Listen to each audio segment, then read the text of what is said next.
In this lesson, I want to talk about fillets in SOLIDWORKS. There are many different kinds of fillets that SOLIDWORKS can create, and the filleting feature is extremely powerful. If you can't get a fillet to work, it's not because there aren't enough options. Let's take a look first at some simple fillets, and then we'll work our way into more complex situations. Create a new SOLIDWORKS part from your Infinite Skills template, and let's start with a simple block. I'll click on the rectangle tool, click on one of the planes, and drag out a rectangle and extrude it to some depth. All I need is something with a few corners to get started. Now the fillet tool is on a drop down with the chamfer tool, and most of the simple things that you can do with the fillet you can also do with the chamfer. Chamfer does have some specialized functionality, and we will take a look at that a little later on. Let's get started with the fillet. The type of fillet that people use most frequently is called the constant radius fillet. And that's because when you click on an edge to create a radius, it creates a constant radius from one end to the other. Let's increase the value here slightly so that we can actually see the fillet. There are three options down here in the Items to Fillet panel, and they are Full Preview, Partial Preview, and No Preview. On simple fillets, I like to use the Full Preview. If you have a very complex model and you're creating very complex fillets or fillets that have a lot of edges, you may want to go for the Partial or No Preview. This is just because the preview will take a lot of time in some situations. You can select as many edges as you like, and with the full preview on, every edge should get a preview. The multiple radius fillet option still creates fillets with constant radius values, but you can have multiple values. So in this case, one edge will be a 0.6 radius, and the other will be 0.25. You can have a different radius value for every edge that you select. Notice that there's another option. This one is in the Fillet Options panel called Select Through Faces. This is good on simple models, but you might not want to use it on a complex model or something that is shelled out and has an inside and an outside. The Select Through Faces option will allow me to select a face through the model. This will allow you to pick edges that you can't see and that are hidden behind solid faces of the model. In some cases, it might be a better choice to use one of the wireframe modes to be able to see these edges.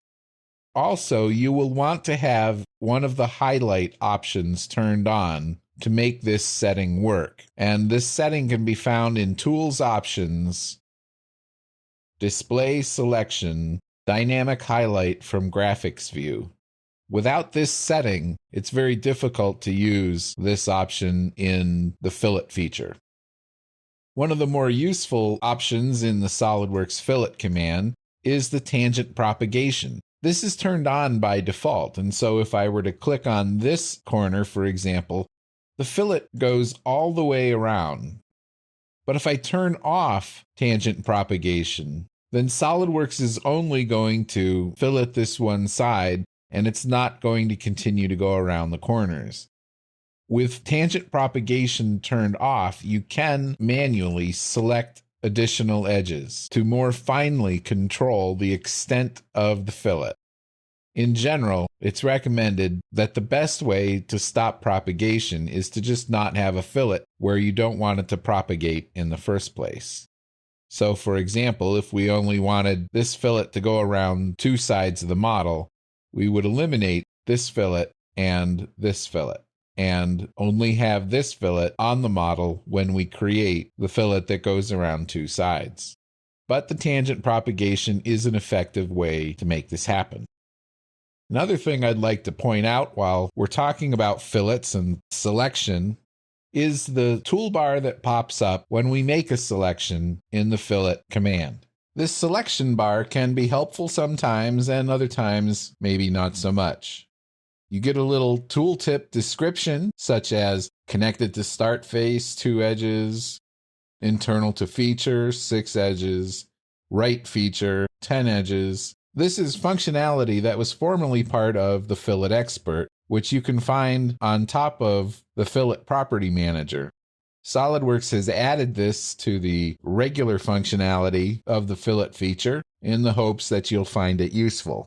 The only times I've used this is on complex plastic parts with a lot of ribs, trying to make selections for small fillets within the ribs. We'll take a look at it later on in that context. I want to take a look at another selection method within the fillet feature, and let's create a new sketch here and make a hexagonal cut. Under Tools, Sketch Entities, I'm going to use the Polygon tool, set it for 6 sides, and just drag out a certain size and make a cut. I don't need this to go all the way through.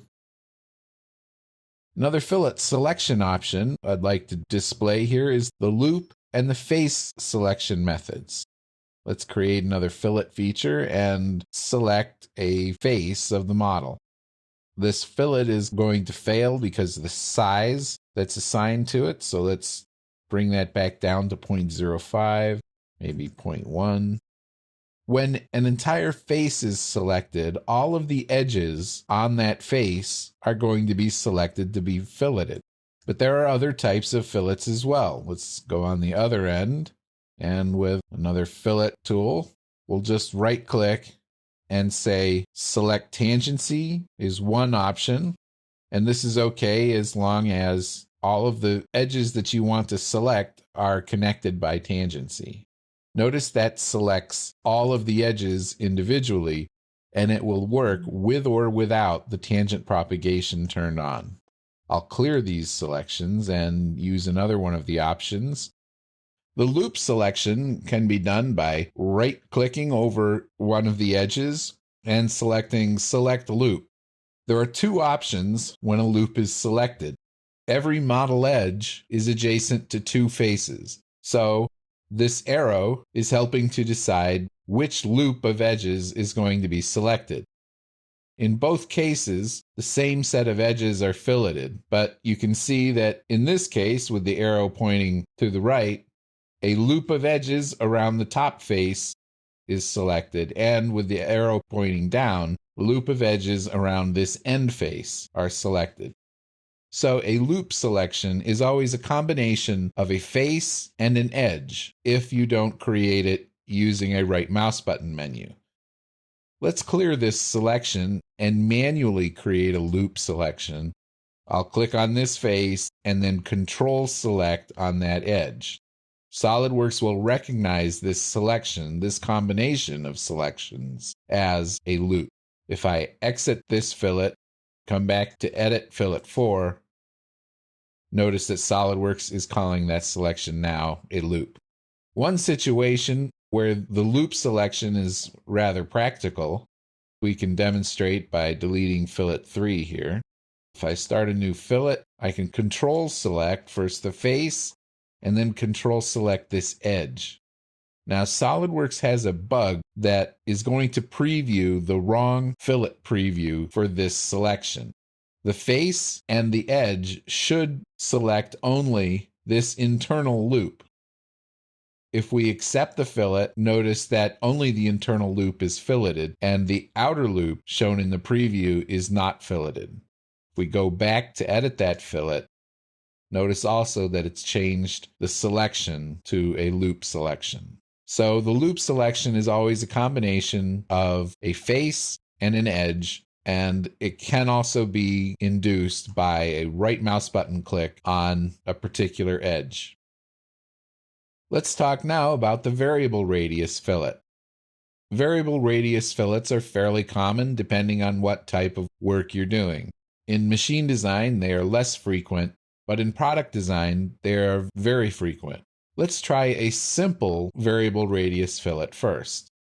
By selecting a single edge and allowing the tangent propagation to work, you can assign one radius value at one end, for example 0.1, and another variable radius value on the other end, say 0.2.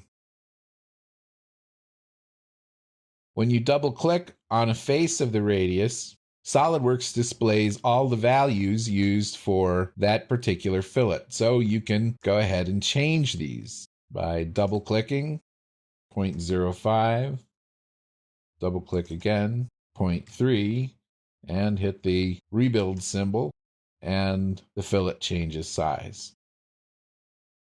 If we edit the fillet, notice that any edge is divided into 4 pieces.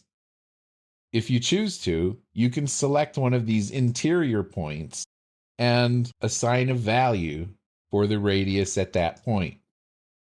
Usually you want a variable radius to be smooth, but there might be other situations where you need something different. With the variable radius fillet, there are other types of selections that you can make, such as you could select 2 disjoint edges or edges that don't touch one another, and key in special values for the additional edges, whether they touch or not. SOLIDWORKS will just continue the fillet from the last value to the next assigned value. Another type of fillet that I would like to point out is the 0 radius option in variable radius fillets. Variable radius fillets are the only situation in which you can use a 0 radius. Let's see how this works.